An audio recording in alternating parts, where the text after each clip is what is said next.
Hello everybody and welcome back to another ESO video. I am Ryan aka Rydor the Banisher, and in this video I am going to be teaching you the crafting skill of alchemy.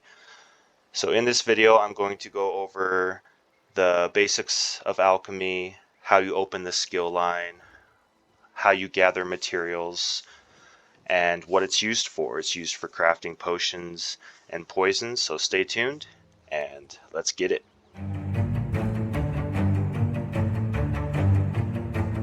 Okay, so alchemy is a system in ESO. If we push K and go to our skills, it is a crafting skill line that unlocks, and you're going to see alchemy here. And on this character, I have max alchemy. But what alchemy is used for is you will gather flowers, mushrooms, waters, and various regions all throughout Tamriel. And this is what those regions look like. Right here is a good example. This is a water hyacinth. And if I collect it here, it will, you see I got the water hyacinth and the alchemical resin. That is a flower used to making potions and poisons. And then over here, we have some pure water. And if we collect this, we got some Lorcan's tears. Now, depending on your level, if we go back to craft here, this solvent proficiency here in the skill line, it goes from level 1 to level 8. And that depends on what waters you get. All of the flowers and mushrooms are the same. Okay, so welcome everybody. I am on a new character here that I've just created, and I'm going to show you how to unlock the skill line of alchemy. There are a number of ways of doing this, reading bookshelves, etc., but the easiest way is simply find any alchemy station in the world, in any town, in any crafting area.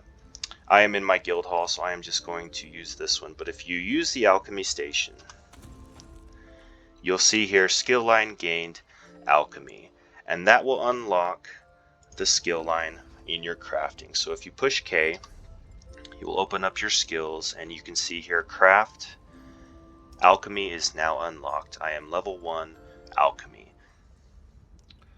Okay, so once you start accumulating flowers, mushrooms, clear water in the world, you're going to start to collect all these, and whether or not you have ESO plus, it's going to go into your infinite bag of holding, or it's going to go into your physical inventory. And so on this character, I have withdrawn a stack of each type of reagent: flower, mushroom, all the stuff that is in the game at this time. And I'm going to show you, once you've collected enough of these, how you can start unlocking these traits that have the question marks on them. Now this trick, you can only do this from within your infinite bag, your ESO plus infinite bag, if you have it, or if you don't, from your physical inventory. But what you do is, for example, Beetle Scuttle, I would right click and then click use. And that is going to discover the trait of breach for Beetle Scuttle. And you can do this with every single one. Blessed Thistle, unlocked, restore stamina. Now you can only do this once per reagent, so this is just to get you started. But a lot of new players I hear asking, well, how do I know which reagent makes which potion? This is a good trick to get you started. So I'm just going to quickly, and as you can see, it also levels up the skill line. So you're just going to do this with every single one. I'm going to hurry and do this real quick on every one, and I will see you back in a second. Okay, so we have learned the first trait of every single reagent in the game. Now it'll take you some time to collect all of these throughout the world. Anytime you see a flower, anytime you see a mushroom, anytime you see a clear water pool, or I believe they're called a sack of water or something to that nature, you want to collect that, and you're going to over time slowly accumulate a whole bunch of these materials. Now in just doing that, just learning the first trait of every reagent, I already leveled up twice, and I'm already at level 3 in alchemy. Okay, in this next section I am at the alchemy station, and I'm going to show you how you can continue to unlock the remaining traits on each of the reagents in the game. Now Once you use the alchemy station and you're on the creation tab, you can see here that it has all of the waters, greases, ichors, flowers, mushrooms, all of the materials you have gathered throughout your travels for alchemy. And whether it pulls it from your infinite craft bag or your physical inventory if you don't have ESO Plus, this is where it will show everything that you have accumulated thus far. Now, I'm going to put a list on the screen of a quick, simple way of what reagents to use. It doesn't matter if you use your level 3 natural water or your level 3 grease for poisons. Whatever you have the most of, whatever you've collected the most, it doesn't matter. And then I'm going to show you each reagent that you can use.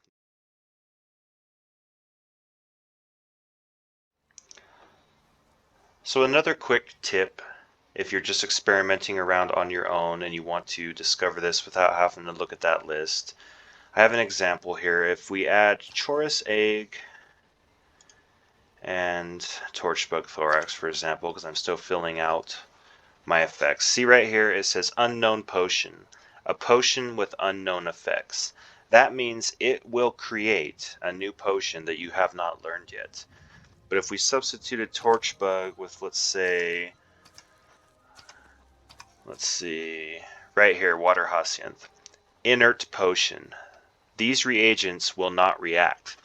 That tells you right away that there's no reason to try to craft that potion because it simply will not work.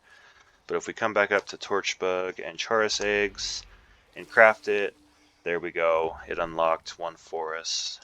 So if you see that, pay attention to what, if you already have, for example, Stinkhorn is already filled out. It has its 4 traits: Fracture, Ravage Health, Increased Weapon Power, and Ravage Stamina. It will not react with Chorus Egg. Even though we have 2 missing pieces in Chorus Egg that we're unaware of yet, it will not react. So that saves you a little bit of mats, a little bit of time.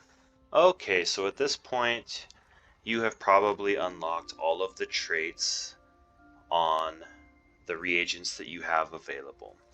As you collect more, especially some of the newer ones, you will slowly start to fill them out. Feel free to use that list to help you achieve this, and the next step for you is simply to just level up the skill line. So at this point, I am a level 15.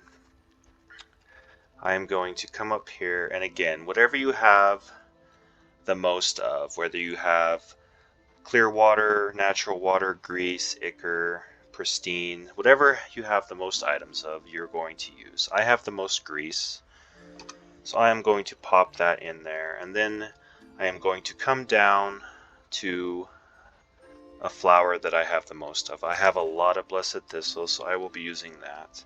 This is the fastest way to level it up. If not, you'll just slowly level it up over time as you collect more and more flowers. I have a lot of Columbine and Cornflower, but those are rather expensive, so I'm going to skip those. Dragonthorn, there we go. Brutality, Draining Poison, and I am just going to make as many of these. I'm going to make 100 of them just to see what it does, where it puts me at.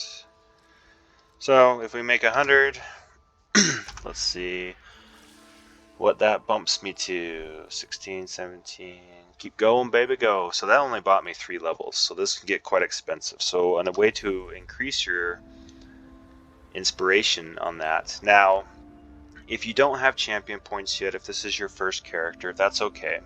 You will get there eventually on the next tune. This will benefit you. But if this is a tune that you have, if this is an alt, then you're going to come to your green champion point tree. And this right here in her belly button is what you want, inspiration boost. Increase your crafting inspiration gained by 10% per stage. So we are going to unlock the first one just so we can come up to this one. Just enough to unlock that one, and then we are going to pump inspiration boost all the way full. That's a 30% increase in crafting inspiration gained. So the way you gain inspiration in alchemy is simply by crafting potions. So now we're going to try the same thing. We're going to craft 100 of these, and let's see if what that 30% boost looks like. 100. There we go. We're going to craft them. So that brought me 2 extra levels. Another way to increase your inspiration gained is if you have skill points, and as you level up your alchemy line, as I mentioned before, then you can start to pump up this solvent proficiency. So we're going to pump that up to 2, which allows us to make of level 20 potions and poisons. I have 1 more skill point on me, so this is it. Unless I have to go level up some more, but we're going to put it at 3 for now. Unlocks level 30 potions. So now I would replace the grease with a level 30 item. Ooh, which I don't have very many, so I'm going to have to go buy some. But we have gall. So if we put gall in here, and we crafted 100, just whatever amount you have. Don't worry about if you run out of reagents, you will get more. You always can get more. Okay, so we're going to craft 100 of these and see what that does. That was quite a big jump, and it's still going. Go, baby, go, baby, go. See, that got us all the way up to level 42 alchemy. Just from crafting 100. So I'm pretty sure if I craft 100 more, that will probably pound this out. Let's see what it does here. 45, 46, 47, 48, 49, and 50. There we go. So in this example, obviously I have thousands and thousands of mats. So it might take you a little bit longer than that, but realistically, if you have the mats, you could level up your alchemy in just a couple of minutes. But if you're a new player, or this is your first character, then do the tricks I taught you. Go into your craft bag, learn the first reagent. Use that list that I showed earlier in the video. Pause it, screenshot it if you have to. So I hope this helped you. If you learned anything in this video, please like and subscribe. Like I said, this is part 1 of a part 2 alchemy series. I'll be working on that video next, and I'll be getting up as soon as I can. So thank you so much. This is Rydor, out.